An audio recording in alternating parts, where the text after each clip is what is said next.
మనకు మొత్తం 3 కాలాలు, ఆనాకాలం, చలికాలం, ఎండాకాలం. ఒక కాలం పోయి ఇంకో కాలం రావాలంటే 4 నెలలు పడుతుంది. కానీ ఇప్పుడు ఒక్కనాడే 3 కాలాలను చూస్తున్నాం. అవు మరి పొద్దుగాల లేవాలంటేనేమో చల్లగా చలి పెడుతుంది, 8 గంటల సందేమో ఎండలు సంపిడ్చి పెడుతున్నాయి. ఇక పొద్దుముకే ముంగట ఆనలు అందుకుంటున్నాయి. జర్రని తట్టిటుగా 2-3 రోజుల సంది ఇదే కథ. కలికాలం కదా, మరి ఏం చేస్తాం.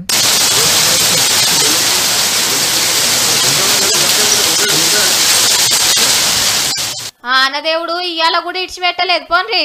మంచిగా టైం చూసుకొని వచ్చిండు. ఆ కూడా ముచ్చట్నే లేదిగా, దంచుడే దంచుడు. పట్నంలా గట్టిగానే ఆర్చుకున్నాడు. ఓ దిక్కు గాలి దుమారం, ఇంకో దిక్కు ఆన శింకులు. అంతా ఆగమాగం పోన్రి.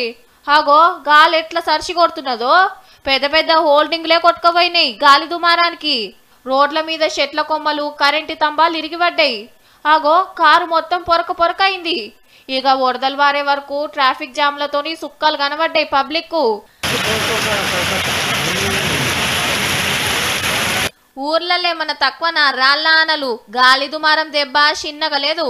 అగో గాలి కొట్టుకుపోకుండా గీడో అక్క చెట్టును పట్టుకొని నిలబడ్డది. అట్లనే కాలం గాని కాలంలా ఆనదేవుడు అరుచుకునే వరకు ఒరి మామిడి పంటలకు చిన్న నష్టం అయితలేదు. అగో కోతకొచ్చిన చేను మొత్తం నానిపోయింది.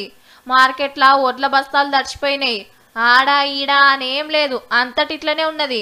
4-5 దినాల సంధి ఇదే పరిస్థితి. షెడ్పానలతోని ఏం చేయాలనో తెలియక చిన్న గోస తీస్తలేడు రైతన్న. ఇవాళ రేపు వ్యవసాయమే దండుకున్నదాయే. కష్టమో నష్టమో చేసి పంటలు పండిస్తే ఆనదేవుడు ఆయనతో కూడా మిగిలిచ్చేటట్టు లేడు.